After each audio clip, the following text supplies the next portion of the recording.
Museum के लिए नहीं बल्कि अनसीन स्पिरिट्स को खुश करने के लिए बनाई गई हो। या एक डांस जो सिर्फ एंटरटेनमेंट नहीं बल्कि एक कलेक्टिव प्रेयर हो। इंटरेस्टिंग है ना। आज हम इंडिया की ट्राइबल कम्युनिटीज की इसी फैसिनेटिंग दुनिया में गहरी छानबीन करने जा रहे हैं और हम देखेंगे कि कैसे ये कम्युनिटीज जिनकी लाइफ नेचर से जुड़ी है अपने आर्ट, अपनी आइडेंटिटी और अपने राइट्स के लिए आगे बढ़े।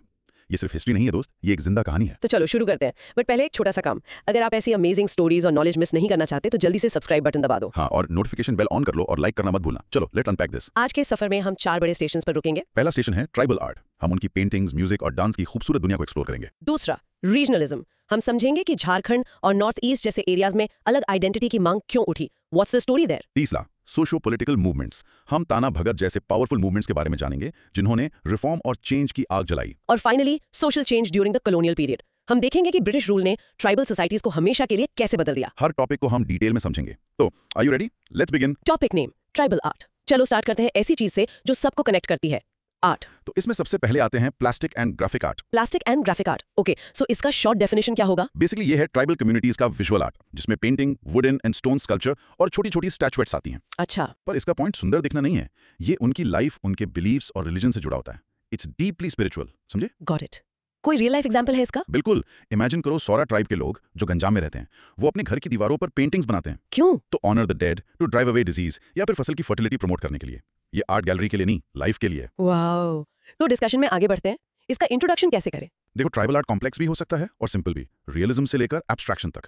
इसको समझने के लिए हमें उसे उसके ओरिजिनल कॉन्टेक्स्ट में देखना होगा। किसी म्यूजियम के ग्लास कैबिनेट में नहीं। एग्जैक्टली। और इसका बैकग्राउंड यानी व्हाइट मैटर्स, वो ये है कि the most significant aspect of India's tribal folk art is that it's interwoven with religion. Sacred और सेक्युलर के बीच कोई क्लियर लाइन नहीं है, मतलब सही। आर्ट और रिलीजन एक यूनिफाइड होल बन जाते हैं। तो इसके पीछे का कोर लॉजिक क्या है? शुरू करते हैं आइडल वर्शिप से। सोर्सेस कहते हैं कि ये कॉमन नहीं थी। हाँ, वेरियर एल्विन ने ऑब्जर्व किया कि इंडिया में आइडल वर्शिप इतनी कॉमन नहीं है। ग्रेट ट्राइब्स जैसे गोंड, संथाल, भील अपनी डीटीज को स्टोन्स, लम्प्स ऑफ अर्थ या bits of unshaped would say represent करते थे। उनके श्राइन्स यानी मंदिर अक्सर खाली होते हैं। बिल्कुल, गॉड्स को एंथ्रोपोमॉर्फिक टर्म्स में सोचा जाता है, बट उनकी इमेजेस नहीं बनाई जाती। तो अगर उनके श्राइन्स खाली होते थे तो वो अपने गॉड से कनेक्ट कैसे करते थे? Good question. वो ऑफरिंग्स के थ्रू कनेक्ट करते थे। जैसे मुरियाज ऑफ बस्तर अपने श्राइन्स में attractive little brass images of horses, elephants और ह्यूमन फिगर्स ऑफर करते थे। टेराकोटा एनिमल्स भी बहुत पॉपुलर थे। तो ये ऑफरिंग्स उनकी डिवोशन का सिंबल था, ना कि गॉड का डायरेक्ट रिप्रेजेंटेशन। एग्जैक्टली। अब पेंटिंग पर आते हैं। हमने सौरा ट्राइब की बात की। हाँ, उनकी पेंटिंग्स का मेन पर्पस क्या था? सिर्फ डेकोरेशन? बिल्कुल नहीं, उनका पर्पस डीपली फंक्शनल और स्पिरिचुअल था। बीमारी दूर करना, डेड को ऑनर करना, फर्टिलिटी बढ़ाना। Art was a tool for survival and well being. Got it. और आर्ट लाइफ इवेंट से भी इंस्पायर्ड था, जैसे मैरिज? हाँ, सेंट्रल इंडियन ट्राइब्स मैरिज में इविल स्पिरिट से बचने के लिए जमीन पर ब्यूटीफुल पैटर्न्स बनाते हैं। और संथाल सबसे एंथुसियास्टिक माने जाते हैं। सही, वो ब्राइड और ग्रूम के लिए डेकोरेटेड पैलंक्विन्स यानी पालकी बनाते थे। उनको आर्ट में मोस्ट एंथुसियास्टिक क्यों कहा गया है? क्योंकि उनकी लाइफ के हर ओकेशन, स्पेशली मैरिज में आर्ट का गहरा इन्वॉल्वमेंट होता था। डेकोरेटेड पैलंक्विन्स इसका एक बेहतरीन एग्जांपल है। कब्र पर लगाई जाने वाली मूर्तियां, ये टेम्पररी रेस्टिंग प्लेसेस हैं फॉर द सोल। ये जो ग्रेव एफिजीज बनाते थे, इसका लॉजिक क्या था? एंथ्रोपोलॉजिस्ट मानते हैं कि ये सोल एसेंस के लिए या तो टेम्पररी रेस्टिंग प्लेसेस थे या परमानेंट रिसेप्टिकल्स। फिगर्स को रियलिस्टिकली डिसीज्ड पर्सन की तरह बनाया जाता था। और मारियाज ऑफ बस्तर में डेड पर्सन की बिलोंगिंग्स को छूना टैबू क्यों था? क्योंकि उनका मानना था कि जो भी इंसान ने बनाया है उसे उसके साथ जाना चाहिए। उस चीज को बचाना एक वेस्ट या ट्रैजिक लग सकता है, बट उनके लिए ये एक स्पिरिचुअल रूल था। इंटरेस्टिंग। चलो एक प्रैक्टिस क्यों, पॉज करके इस आइडिया को बोलो। Tribal graphic art is not for decoration, it's a functional and spiritual part of life. Practising it. और mini recap. In short, tribal plastic art deities को डायरेक्टली रिप्रेजेंट करने के बजाय ऑफरिंग्स और लाइफ इवेंट से जुड़ा हुआ था। चलो नेक्स्ट सब टॉपिक पर चलते हैं, ornaments, tattooing and decoration. Right, ये सेक्शन है कि ट्राइबल लोग खुद को और अपनी चीजों को कैसे डेकोरेट करते थे। इसका शॉर्ट डेफिनेशन सिंपल है, पर रियल लाइफ एग्जांपल? मरिया और मुरिया ऑफ बस्तर में टैटूइंग बहुत कॉमन है। ये सिर्फ बॉडी आर्ट नहीं है, लड़कियां अपने लवर को फैसिनेट करने के लिए स्पेसिफिक डिजाइंस, फिगर्स और पिक्चर्स चुनती हैं। Basically it's a form of expression and attraction. Cool ना? बहुत। तो डिस्कशन शुरू करते हैं। इंट्रोडक्शन। ट्राइबल फोक का आर्टिस्टिक टेस्ट उनके घरों, कपड़ों और सिंपल ऑर्नामेंट्स में दिखता है। और उनके पास लिमिटेड रेंज ऑफ कलर्स थे, फिर भी उनका आर्ट वाइब्रेंट था। हाँ, ये red, blue, green, deep black. और ये मैटर्स इसलिए करता है क्योंकि डेकोरेशन उनकी आइडेंटिटी का एक इंपॉर्टेंट हिस्सा है। ये उनकी क्रिएटिविटी और नेचर से कनेक्शन को दिखाता है। तो कोर लॉजिक पर आते हैं, टैटूइंग। मरिया और मुरिया ऑफ बस्तर इसमें एक्सपर्ट हैं। वो वाइड रेंज ऑफ डिजाइन से अपने फेवरेट को चुनते हैं। तो टैटूइंग का पर्पस सिर्फ सुंदर दिखना था या इसका कोई और मतलब भी था? इसका एक सोशल और पर्सनल मतलब भी था। जैसे मरिया गर्ल्स अपने लवर को अट्रैक्ट करने के लिए टैटूज बनवाती थी। It was a form of communication. और ऑर्नामेंट्स के लिए वो काफी अलग-अलग मटेरियल्स यूज करते थे। हाँ, a wide variety of materials, bamboo, wood, flowers, beads, cowries, bangles, bronze anklets, necklaces, सब कुछ। विल्स अपने हेयर, वेस्ट, नेक और फोरहेड को फ्लावर्स और बीड से डेकोरेट करते हैं। इतने सारे अलग-अलग materials, bamboo, grass, feathers use करने का क्या रीजन था? तथा उसी से वो ब्यूटीफुल आर्ट क्रिएट करते थे। हेडगियर्स के बारे में भी सोर्स में मेंशन है। नॉर्थ ईस्टर्न ट्राइब्स, यस, वो अपने ब्यूटीफुल एंड टेस्टफुली डेकोरेटेड हेडगियर्स के लिए फेमस हैं, जो फेदर और फाइबर से बनते हैं। Bison horn Maria's of Bastar का हेडगियर एक रेयर आर्टिस्टिक पीस है। हेडगियर्स नॉर्थ ईस्टर्न ट्राइब्स के लिए इतने इंपॉर्टेंट क्यों थे? ये उनकी पर्सनैलिटी और ट्राइब की आइडेंटिटी का सिंबल था। जैसे बाइसन हॉर्न मारियास का हेडगियर एक special type of bison horn से बनता था जो उनकी ब्रेवरी और स्टेटस को रिप्रेजेंट करता था। और वेपन्स को भी डेकोरेट करते थे। बिल्कुल, नागा ट्राइब्स अपने वेपन्स ऑफ वॉर को ट्रॉफी की तरह डेकोरेट करते थे। भिल्स के एरोज और बोज, मणिपुर और अदर नॉर्थ ईस्टर्न ट्राइब्स के स्पीयर्स सिर्फ यूटिलिटी आइटम्स नहीं बल्कि डेकोरेटिव आर्टिकल भी हैं। वेपन्स को डेकोरेट करने का क्या लॉजिक है? वो तो लड़ाई के लिए होते हैं। उनके लिए यूटिलिटी और आर्ट अलग नहीं थे। एक वेपन पावरफुल होने के साथ साथ ब्यूटीफुल भी हो सकता था। ये उसके ओनर की स्किल और स्टेटस को भी दिखाता था। और daily use items? Stools, chairs, pots, basketry, pottery, totemic flags सब कुछ आर्ट पीसेस की तरह यूज होते थे। डेली यूज की चीजों जैसे पॉट्स या स्पून्स को डेकोरेट करना क्या बताता है? ये बताता है कि आर्ट उनकी लाइफ में हर जगह था। कोई भी चीज प्योरली फंक्शनल नहीं थी। हर चीज में एक आर्टिस्टिक टच था, एक क्रिएटिव अर्ज था। ग्रेट, चलो अब ये लाइन प्रैक्टिस करो। For tribal communities, art isn't separate. It's integrated into ornaments, tools, and daily life. Practice. Mini recap क्या होगा? In short, tribal decoration body art, ornaments और एवरीडे आइटम्स के थ्रू उनकी आइडेंटिटी और क्रिएटिविटी को express करता है। ओके, आज का लास्ट हिस्सा, music, dance and oral literature. Right, ये है उनका परफॉर्मेंस आर्ट और स्टोरी टेलिंग ट्रेडिशन, जिसमें instrumental, vocal music, dance, folk tales, folk songs, riddles, proverbs और मिथ्स शामिल हैं। रियल लाइफ एग्जाम्पल, गॉन्स का कर्मा डांस या नॉर्थ ईस्टर्न ट्राइब्स का बिहू, ये सिर्फ डांस फॉर्म्स नहीं है बल्कि उनकी कम्युनिटी लाइफ का एक एसेंशियल पार्ट है। बिल्स ऑफ राजस्थान अपने गौरी डांस ड्रामा के लिए फेमस है। सही है। तो इसका इंट्रोडक्शन, म्यूजिक और डांस ट्राइबल लाइफ के अहम हिस्से हैं। और ये इतना मैटर क्यों करता है?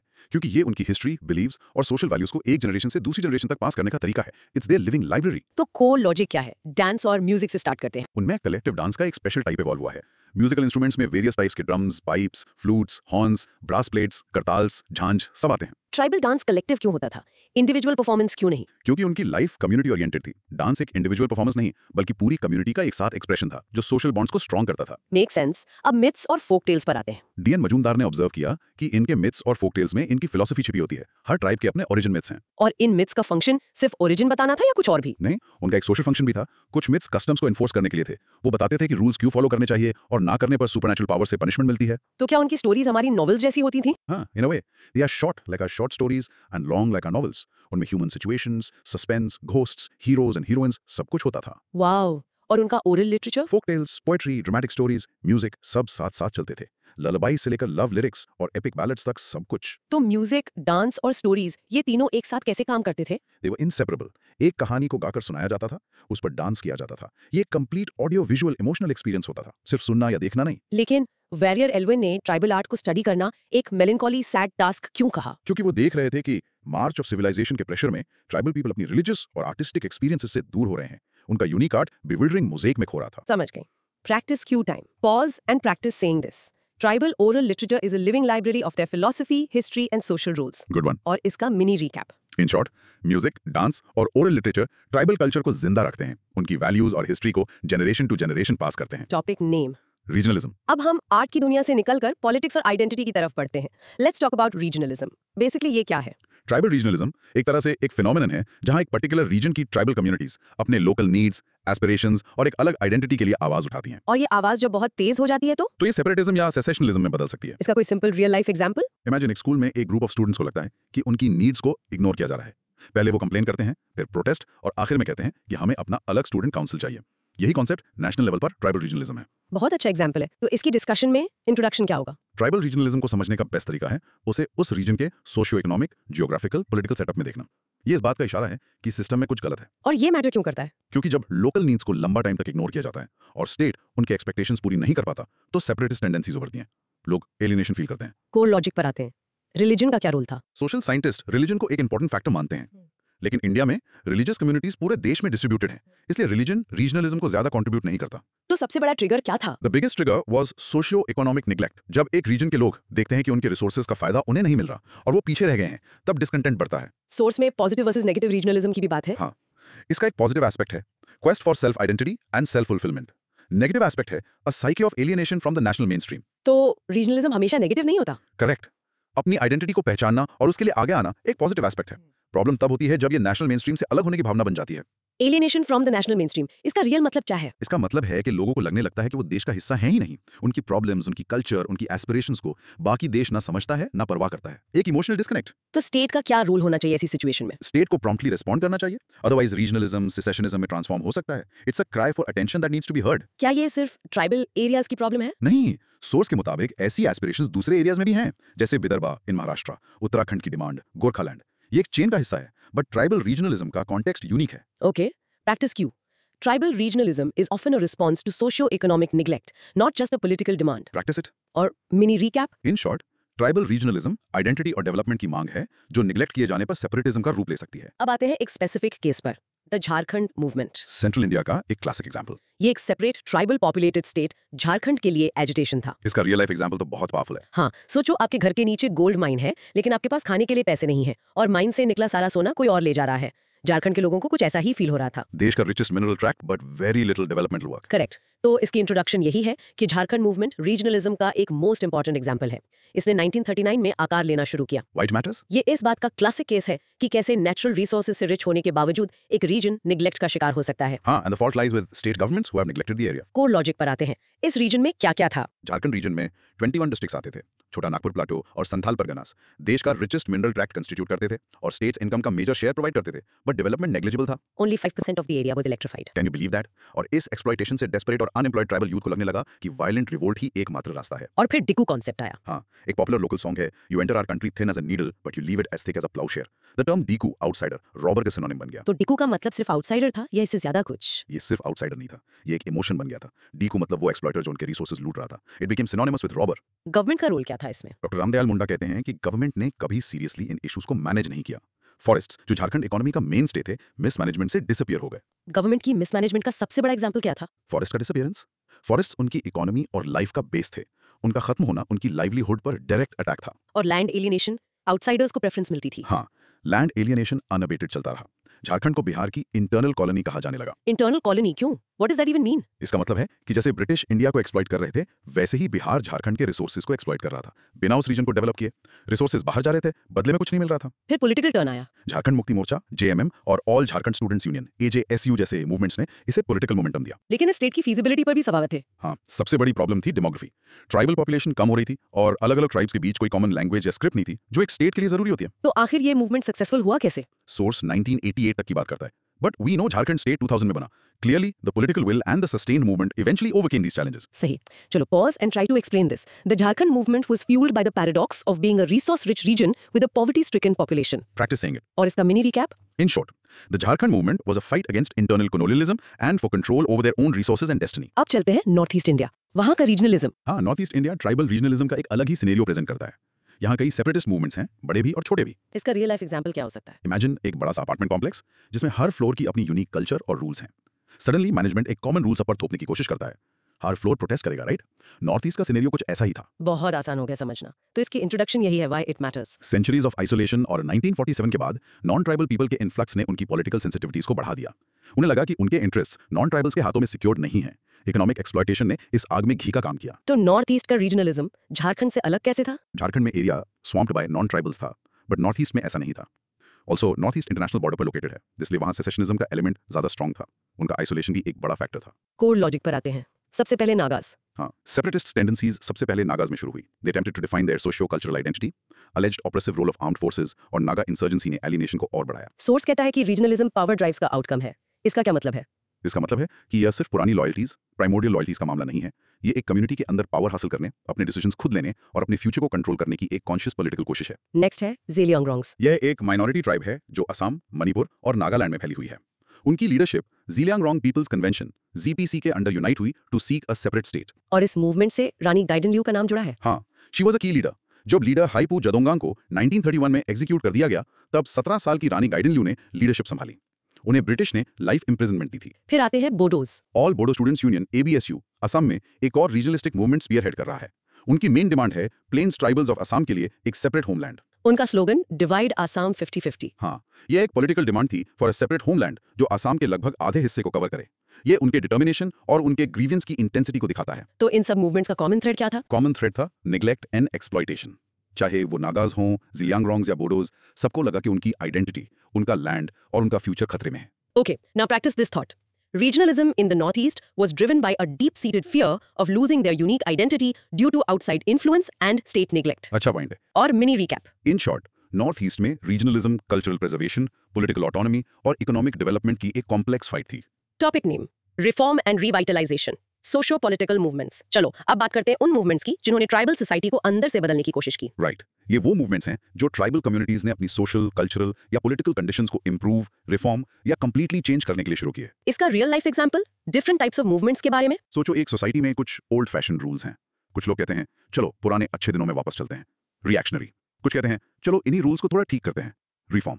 और कुछ कहते हैं चलो सब कुछ नया बनाते हैं, रेवोल्यूशनरी। परफेक्ट। तो इंट्रोडक्शन में ये नॉन ट्राइबल पेजेंट मूवमेंट से अलग हैं। हाँ, ट्राइबल पॉपुलेशन अब पेजेंट्री बन चुकी है, बट उनके कोर इश्यूज, लीडरशिप पैटर्न और पॉलिटिकल मोबिलाइजेशन का नेचर अलग है। ट्राइबल मूवमेंट्स पेजेंट मूवमेंट से अलग कैसे थे? दोनों ही तो जमीन के लिए लड़ रहे थे ना। हाँ, बट ट्राइबल मूवमेंट्स का एक एक्स्ट्रा डायमेंशन था, फॉरेस्ट बेस्ड डिपेंडेंस। और उनके दुश्मन सिर्फ फ्यूडल लॉर्ड्स नहीं थे, बल्कि वो सभी आउटसाइडर्स थे जिनको वो एलियंस मानते थे। उनकी एथनिक आइडेंटिटी सेंट्रल थी। Why it matters? क्योंकि ये revolts feudal lords, money lenders और पेटी गवर्नमेंट ऑफिशियल्स के खिलाफ थे। बिल्कुल। अब कोर लॉजिक में आते हैं। यहाँ कुछ टाइपोलॉजीज हैं एल के महापात्रा की। हाँ, रिएक्शनरी, कंजर्वेटिव और रेवोल्यूशनरी। फिर सुराजीत सिन्हा की टाइपोलॉजी है ethnic rebellion, reform movements, political autonomy movements, secessionist movements और एग्रेरियन अनरेस्ट। इतने सारे अलग अलग टाइपोलॉजीज क्यों हैं? क्योंकि ट्राइबल मूवमेंट्स बहुत कॉम्प्लेक्स हैं। कोई एक लेबल उन पर फिट नहीं होता। एक ही मूवमेंट एथनिक, एग्रेरियन और पॉलिटिकल तीनों हो सकता है। इसलिए अलग अलग स्कॉलर्स ने उन्हें अलग अलग फ्रेमवर्क से समझने की कोशिश की। फिर के.एस. सिंह के फेजेस हैं। हाँ, फेज 1 1795 टू 1860, फेज 2 1860 टू 1920 और फेज 3 1920 टू 1947। ये फेजेस क्या बताते हैं? वो बताते हैं कि ट्राइबल मूवमेंट्स आइसोलेटेड इवेंट्स नहीं थे। वो टाइम के साथ इवॉल्व हुए। शुरू में ब्रिटिश के खिलाफ, फिर कॉलोनियलिज्म के डीप इम्पैक्ट के खिलाफ और आखिर में नेशनल फ्रीडम स्ट्रगल के साथ जुड़ गए। और इनका नेचर नॉर्थ ईस्ट और सेंट्रल इंडिया में सेम नहीं था। नहीं, मेन के बोल्स कहते हैं कि north eastern tribes main stream society से आइसोलेटेड थे, इसलिए वो सेसेशन के लिए ज्यादा प्रोन थे। Central Indian tribes Hindu pageantry के क्लोज थे। ठीक है। प्रैक्टिस क्यों? Tribal movements evolved from simple revolts against outsiders to complex political struggles for autonomy and identity. Practice this. Mini recap. In short, tribal movements को उनकी unique dependency on land forests और उनके ethnic identity के context में समझा जाना चाहिए। अब आते हैं tribal movements in central Indian tribal belt पर। हाँ, मध्य प्रदेश, छत्तीसगढ़ और बिहार, झारखंड। केस स्टडी 1, मध्य प्रदेश छत्तीसगढ़ यानी द गोंड्स। तो प्रॉब्लम ये थी कि बस्तर के गोंड्स का main issue non tribal landlords, साहूकार्स और मनी लेंडर्स द्वारा किया गया इकोनॉमिक एक्सप्लॉयटेशन था। बट उनका गुस्सा कभी रिबेलियस मूवमेंट्स में नहीं बदला। क्यों? उन्होंने विद्रोह क्यों नहीं किया? क्योंकि उनका एक डीप रूटेड बिलीफ था, एक मसाया या प्रॉफिट में, जो आएगा और उनकी मिजरीज को दूर करके उनके ट्रेडिशनल कल्चर को रिवाइव करेगा। ये उनके वर्ल्ड व्यू का हिस्सा था, शायद एक साइकोलॉजिकल कोपिंग मैकेनिज्म। सही कहा। इस वजह से उनके रिफॉर्म मूवमेंट्स भी अलग थे। जैसे हिंदूवाइज्ड राजगौंड्स ने 1920s में रिफॉर्मेटरी मूवमेंट शुरू किया। सूर्यवंशीय महासभा ने शिवा वर्शिप और सेक्रेड थ्रेड जनेऊ पहनना प्रोपोगेट किया। हाँ, लेकिन ये रिफॉर्म्स उनकी लाइफ से नॉट इन कंसोनेंस थे। क्यों? क्योंकि नए रूल्स जैसे वुमेन की मोबिलिटी पर कर्ब्स उनके ट्रेडिशनल लाइफस्टाइल और सोशियो इकोनॉमिक रियलिटी से मैच नहीं करते थे। चेंज उन पर थोपा जा रहा था। फिर राजमोहनी देवी मूवमेंट। एक अनएजुकेटेड गोंड वुमन राजमोहनी देवी ने सरगुजा में एक मूवमेंट लीड किया, लेकिन इसका लोकल नेचर की वजह से इन्फ्लुएंस लिमिटेड रहा। नेक्स्ट एक और केस स्टडी है the Raja of Bastar's movement 1966। ये बहुत अलग था। लास्ट राजा ऑफ बस्तर प्रवीण चंद्र भंजदेव ने अपने ह्यूमन स्टेटस से ऊपर एक सुपर ह्यूमन स्टेटस क्लेम किया। और जब उनकी प्रॉपर्टी कॉन्फिस्केट कर ली गई तो उन्होंने एक ट्राइबल मूवमेंट स्टार्ट किया। हाँ, गोंड्स को एक्सप्लॉइट किया गया। इसका क्लाइमैक्स बहुत ब्लडी था। फायरिंग हुई जिसमें 1 डजन से ज्यादा ट्राइबल्स मारे गए और फिर एक क्लैश में पुलिस और महाराजा प्रवीण चंद दोनों मारे गए। तो ये मूवमेंट एक जेन्युइन ट्राइबल मूवमेंट था या पर्सनल फाइट? सोर्स कहता है कि ये लार्ज हिस्से में महाराजा के पर्सनल इंटरेस्ट के लिए था। उन्होंने गोंड्स को अपने प्रिंसली स्ट्रगल के लिए एक्सप्लॉइट किया, इसलिए ये एक प्योर ट्राइबल मूवमेंट नहीं था। वो एक्सप्लॉइटेशन के शिकार थे, चाहे वो मनी लेंडर्स हों या उनके अपने राजा। उनकी लॉयल्टी को आसानी से मैनिपुलेट किया जा सकता था। Okay, practice cue. Pause and say this.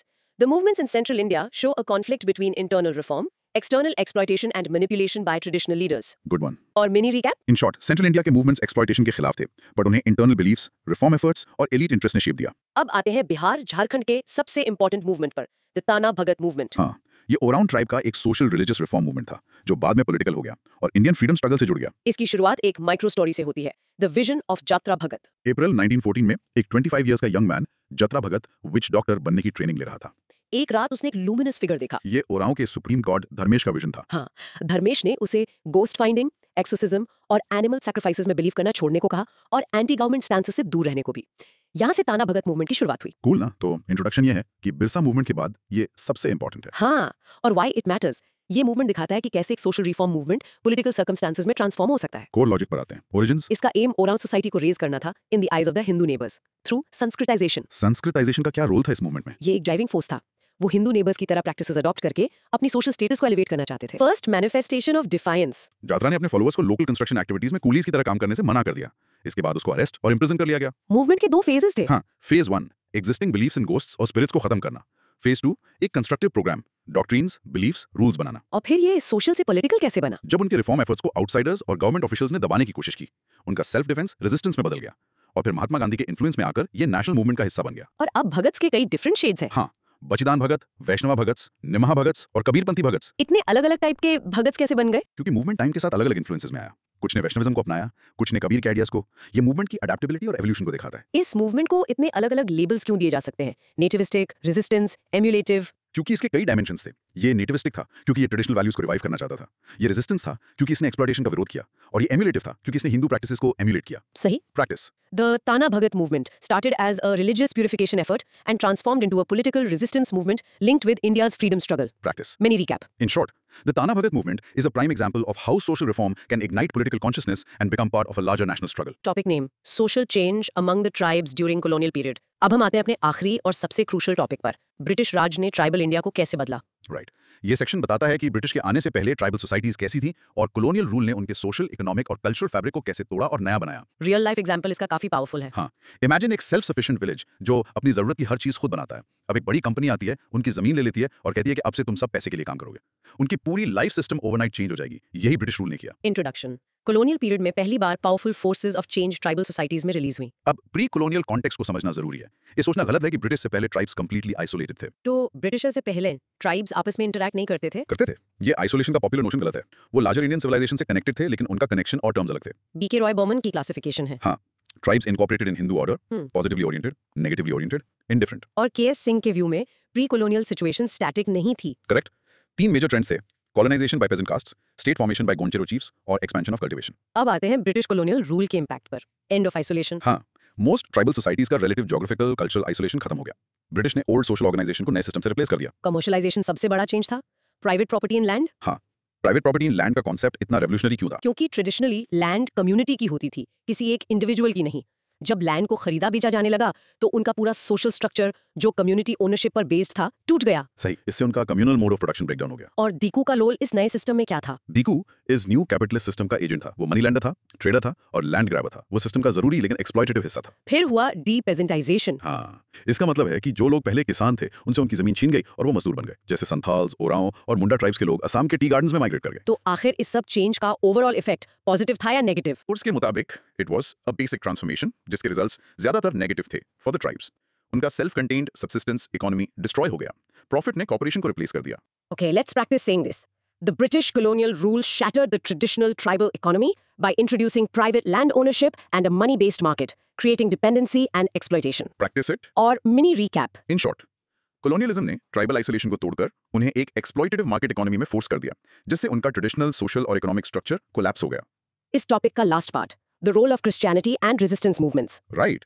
ये सेक्शन बताता है कि क्रिश्चियनिटी ने चेंज के एजेंट के रूप में क्या रोल निभाया और ट्राइब्स ने कैसे रेजिस्ट किया। इसका रियल लाइफ एग्जाम्पल काफी आसान है समझने के लिए। हाँ, इमेजिन आपके नेबरहुड में एक नया कम्युनिटी सेंटर खुलता है जो फ्री एजुकेशन और हेल्थ सर्विसेज दे रहा है, बट साथ ही वो आपसे अपने पुराने कस्टम्स छोड़ने को कहता है।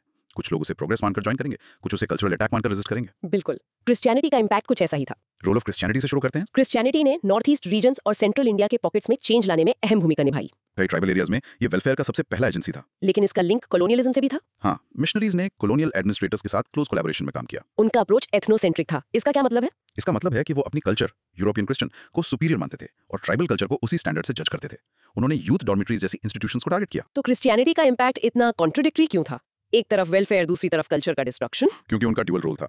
वो एजुकेशन और हेल्थ लाएं जो वेलफेयर था, बट उनका गोल इवेंजलाइजेशन था, जिसके लिए उन्हें ट्राइबल कल्चर को परमिसिव या बैकवर्ड दिखाना पड़ा। पर इसका एक पॉजिटिव इम्पैक्ट भी था। हाँ, क्रिश्चियनिटी ने ट्राइबल पेजेंट्स में सेल्फ रिस्पेक्ट की एक नई सेंस दी और उन्हें एक अलग आइडेंटिटी बनाने में हेल्प की। अब आते हैं रेजिस्टेंस मूवमेंट्स पर। ट्राइब्स ने इन चेंजेस को पैसिवली एक्सेप्ट नहीं किया, उन्होंने स्ट्रांगली रिएक्ट किया। केएस सिंह की classification, anti colonial, anti diku and pro ethnic. हाँ, इसके भी 2 फेजेस हैं। फेज 1 1795 टू 1860 प्राइमरी रेजिस्टेंस, इसे ट्रेडिशनल चीफ्स ने लीड किया। Examples: Chuar rebellion, Kol and Bhumij insurrections, Santhal insurrection. हाँ, ये मूवमेंट्स रेजिस्टेंस और अग्रेरियन कम रिवाइवलिस्टिक थे। संथाल इंसरेक्शन को अग्रेरियन कम रिवाइवलिस्टिक क्यों कहा गया है? अग्रेरियन क्योंकि ये जमीन पर एक्सप्लॉयटेशन के खिलाफ था। रिवाइवलिस्टिक क्योंकि इसका एम अपने ट्रेडिशनल वेज और आइडेंटिटी को वापस लाना भी था। फिर आया फेज 2 1860 1920। अब कॉलोनियलिज्म का इंपैक्ट और गहरा हुआ। इससे रिलीजियस और पॉलिटिकल ओवरटोन्स वाले मूवमेंट्स डेवलप हुए।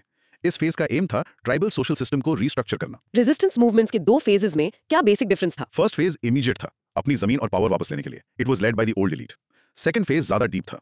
ये कॉलोनियलिज्म के कल्चरल और सोशल इंपैक्ट के खिलाफ था और इसका एम पूरे ट्राइबल सिस्टम को रीस्ट्रक्चर या रिवाइटलाइज करना था। इसमें नए leaders like Birsa Munda emerge हुए। और आखिर में गांधीज इन्फ्लुएंस। हाँ, महात्मा गांधी के आने से इन मूवमेंट्स पर क्या असर पड़ा? उनके आने से ये लोकल मूवमेंट्स एक लार्जर नेशनल आइडेंटिटी और स्ट्रगल से जुड़ गए। एक सेंस ऑफ प्राइड, पॉलिटिसाइजेशन आई। उनका स्ट्रगल सिर्फ अपनी ट्राइब के लिए नहीं बल्कि पूरे देश की आजादी के लिए हो गया। बिल्कुल। Practice Q time, pause and try saying this.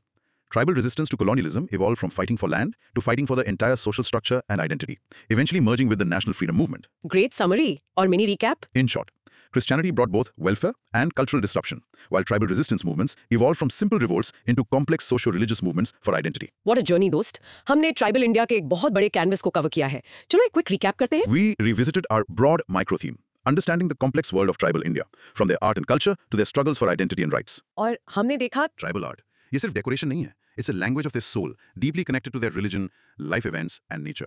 उनके श्राइन्स खाली हो सकते हैं, पर उनका आर्ट उनके बिलीफ से भरा है. रीजनलिज्म ये निग्लेक्ट का रिजल्ट है. चाहे वो झारखंड हो या नॉर्थ ईस्ट, जब लोगों को लगता है कि उनके रिसोर्सेज और आइडेंटिटी को इग्नोर किया जा रहा है, तो वो आवाज उठाते हैं. ये एक cry for development and dignity है. सोशियो पॉलिटिकल मूवमेंट्स, ताना भगत जैसे मूवमेंट्स ने दिखाया कि सोशल रिफॉर्म की एक छोटी सी चिंगारी पॉलिटिकल रेवोल्यूशन की आग लगा सकती है. ये मूवमेंट्स उनकी अडेप्टेबिलिटी और स्पिरिट ऑफ रेजिस्टेंस को शो करते हैं. Social change during colonial period. British rule एक टर्निंग पॉइंट था. इसने उनकी कम्युनिटी बेस्ड लाइफ को तोड़कर एक इंडिविजुअलिस्टिक मनी बेस्ड सिस्टम में धकेल दिया, जिसके अगेंस्ट उन्होंने हर फेज में स्ट्रगल किया. अब टू मेक श्योर ये सब याद रहे, ट्राई आंसरिंग दीज क्वेश्चंस. थोड़ा सोच लो. पहला, what is the main difference between how tribal art views a deity versus mainstream idol worship. दूसरा, the term diku is not just a word, it's a history of exploitation.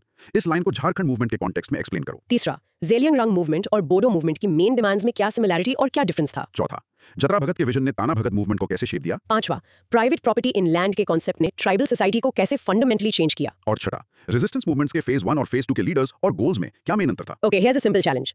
Pick any one tribal community we discussed today. The Sauras, the Nagas, the Gonds or the Orons. अब 60 seconds में उनकी एक unique characteristic को ऐसे explain करने की कोशिश करो जैसे आप अपने फ्रेंड को बता रहे हो. Record it on your phone. See how clear you are. Ready? Go. We hope आज की ये गहरी छानबीन आपको पसंद आई, ये कहानियां सिर्फ किताबों में नहीं है, ये आज भी रेलेवेंट है. क्योंकि आइडेंटिटी, राइट्स और चेंज की फाइट हमेशा चलती रहती है. अगर आपके पास कोई टॉपिक है जिसके बारे में आप चाहते हैं कि हम ऐसी इन डेप्थ चर्चा करें, तो नीचे कमेंट्स में जरूर बताना. And don't forget to subscribe now so you don't miss our next adventure into knowledge. तब तक के लिए सोचते रहिए, सीखते रहिए.